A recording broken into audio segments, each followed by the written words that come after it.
Hello friends, कैसे हैं आप सब? बढ़िया। चलिए, आज हम जो क्वेश्चन देखने जा रहे हैं वो काफी इंपॉर्टेंट है। परीक्षा में अक्सर इस प्रकार के प्रश्न आते ही रहते हैं और इस प्रश्न को हम आज बहुत ही कम समय में बहुत ही शॉर्टकट ट्रिक के साथ आज समझने वाले हैं। 1 से 2 सेकंड के अंदर ही आप इस क्वेश्चन का आंसर लिख सकते हैं और ये बहुत ही जबरदस्त ट्रिक के साथ आज हम समझेंगे। दोस्तों, आप बने रहिए हमारे साथ। सबसे पहले हम इस प्रकार के प्रश्नों को सिस्टमेटिक तरीके से आपको सॉल्व करके दिखाते हैं। हम व्यापक तौर पे इस प्रकार के प्रश्नों को हल करेंगे, उसके बाद मैं आपको ट्रिक बताऊंगा, क्योंकि हमको ट्रिक की जानकारी तो रखनी है लेकिन हमको बेसिक भी क्लियर रखना है कि किस तरीके से ये सवाल बनते हैं। ठीक है ना? तो अच्छा, यहाँ पे आप जरूरी नहीं कि यहाँ पे जो ये जो करनी है उस करनी का जो ऑर्डर है वो 3 3 हो। चाहे कोई भी ऑर्डर हो सकता है, अंदर लिखी संख्या चाहे कोई भी हो सकती है। कैसा भी हो, कुछ भी हो, आप इस सवाल को, इस टाइप के सवाल को आप चुटकियों में सॉल्व कर ही सकते हैं, इतना विश्वास कीजिए। चलिए, मैं एक काम करता हूं, मैं पहले जनरलाइज तौर पे इस प्रकार के सवालों को कैसे हल किया जाता है, कैसे इनका उत्तर या फॉर्मूला कैसे आता है, हम इसको देखते हैं। मान लो हम करनी ए लेते हैं। ठीक है? इस करनी का जो घात है एन लेते हैं, यानी ऑर्डर एन का अपन करनी लेते हैं। उसके अंदर फिर इसी प्रकार का पैटर्न रहेगा और ये पैटर्न बार बार रिपीट होता रहेगा। ये देखिए आप। ठीक है? बस आपको यहाँ ए की जगह 5 दिख रहा है और ये जो एन, जो ऑर्डर ऑफ सर्ड यानी कि करनी का जो घात है, इसको सर्ड बोलते हैं, SURD। ठीक है? सर्ड्स। ठीक है? तो चलिए, तो ये सर्ड्स बार बार रिपीट हो रहे हैं और इसका ऑर्डर एन है और अंदर ए लिखा है और ये पैटर्न रिपीट होते जा रहा है, आप देख पा रहे हैं यहाँ पे। और ये मान लीजिए जा रहा है कितने पदों तक? अनंत पदों तक। अब कैसे सॉल्व करेंगे दोस्तों इसको? यहाँ पे कैसे सॉल्व करेंगे? आप मान लीजिए इस पूरे एक्सप्रेशन को क्या मान लो? आप x मान लो। चलिए, अब दोनों ओर आप n पावर करो, दोनों ओर पावर में कितना करो? n घात लेने पर तो क्या होगा बताऊं? n घात अगर आप लोगे, चलो यहाँ पे n घात ले लिए, ऐसे ब्रैकेट लगाया, घात में n लिखा, तो n घात, और ये करनी में भी, मतलब ये करनी का भी ऑर्डर कितना n है, तो ये आपको पता है करनी का ऑर्डर n मतलब होता है, जैसे किसी करनी का ऑर्डर n है तो उसका मतलब होता है घात में 1/n, आपको तो पता ही होगा। और हम ऊपर से n घात कर रहे हैं, घात का घात में गुणा होगा तो n कट जाएगा, मतलब ये वाला जो है वो हट जाएगा। ये आप वैसे ही समझिए जैसे रूट रहता है और आप उसी में वर्ग कर देते हैं, तो वर्ग और रूट एक दूसरे को क्या कर देते हैं? कैंसिल कर देते हैं, रूट का वर्ग हट जाता है फिर वो। ठीक है ना?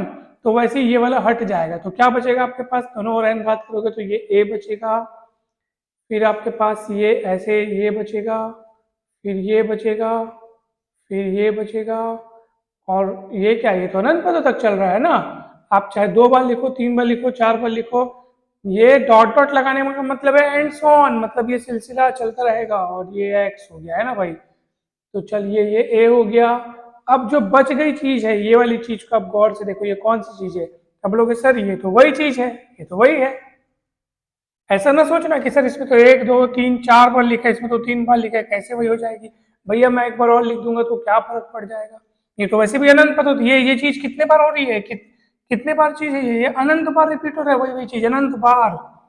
अनंत बार में से तुम आप 4 बार लिखो, 3 बार लिखो, अब देखो ना गौर से, कौन है? ये वही चीज है, ये सेम सेम है। और इस पूरे को आपने क्या माना है? एक्स माना है, मतलब ये पूरा भी क्या है? ये पूरा एक्स है, ये एक्स है। अच्छा, हम दोनों ओर n घात कर रहे थे, यहाँ पे n घात में लगाना भूल गया, n घात कर रहे ना हम लोग, n घात लिखना चाहिए मेरे को, यहाँ पे ये n घात हो गया। इस पूरे को जो कि हम कितना माने थे? x माने थे, तो ये वापस x हो गया और ये क्या है? n है ना भाई। अब क्या होगा देखो, x इधर आ जाएगा तो a बचेगा वहां पे, x की घात में n अपॉन x, तो बटे में है और आधार समान है तो घातें क्या हो जाएंगी? घट जाएंगी। तो क्या हो जाएगा? n-1। अब क्या हो जाएगा सर? अब आप क्या कर लो, अब x के लोग, अब देखो ना, आप x की घात n-1 इक्वल टू a है, तो x की वैल्यू निकालने के लिए क्या करना चाहिए? ये घात अगर उधर ट्रांसफर होगी तो क्या हो जाएगी बताओ?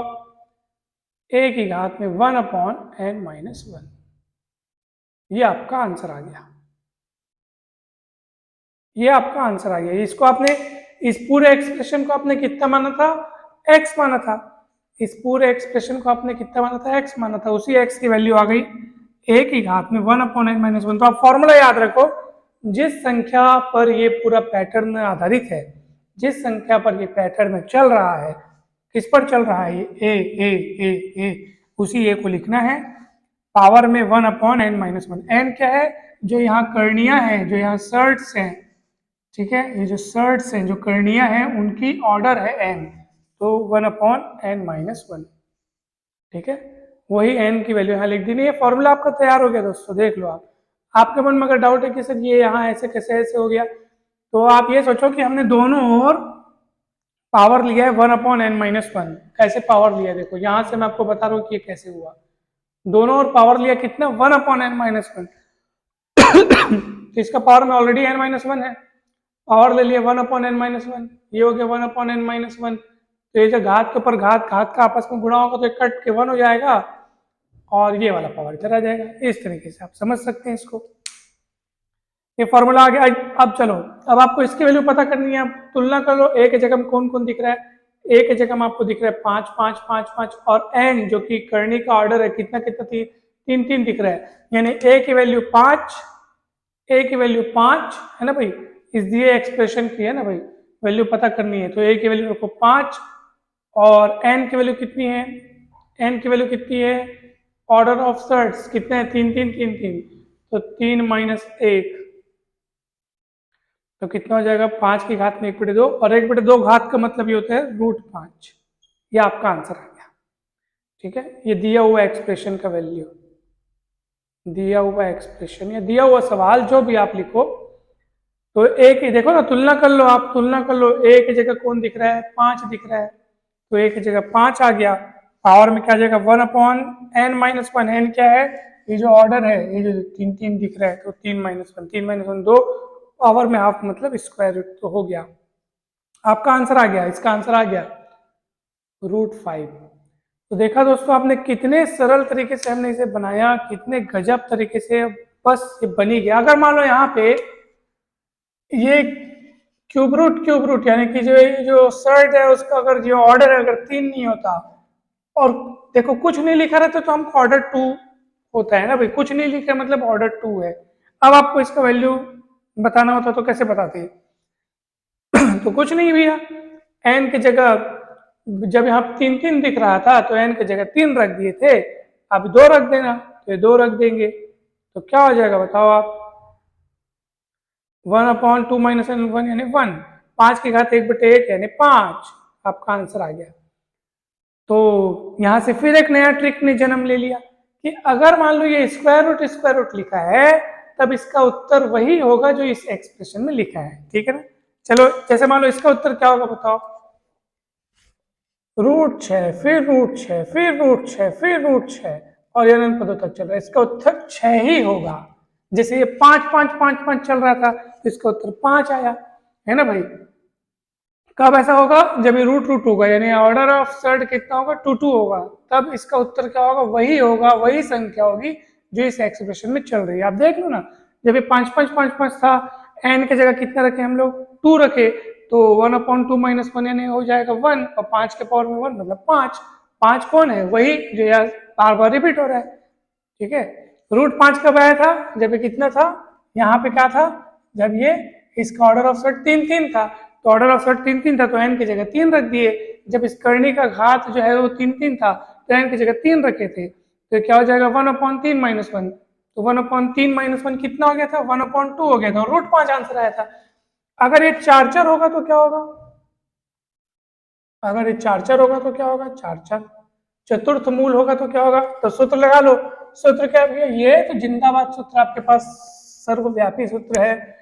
तब क्या होगा इसकी वैल्यू, तो ए कौन है 5 है ना भाई, ए कौन है 5, 5 की घात में 1/n-1, तो n की जगह पे 4 4 दिख रहा है तो 4 - 1, तो 5 की घात में 1/3, 1/3 यानी 5 की घात में 1/3 मतलब कि ये करनी 5 और करनी का जो घात है ऑर्डर है वो 3 हो जाएगा।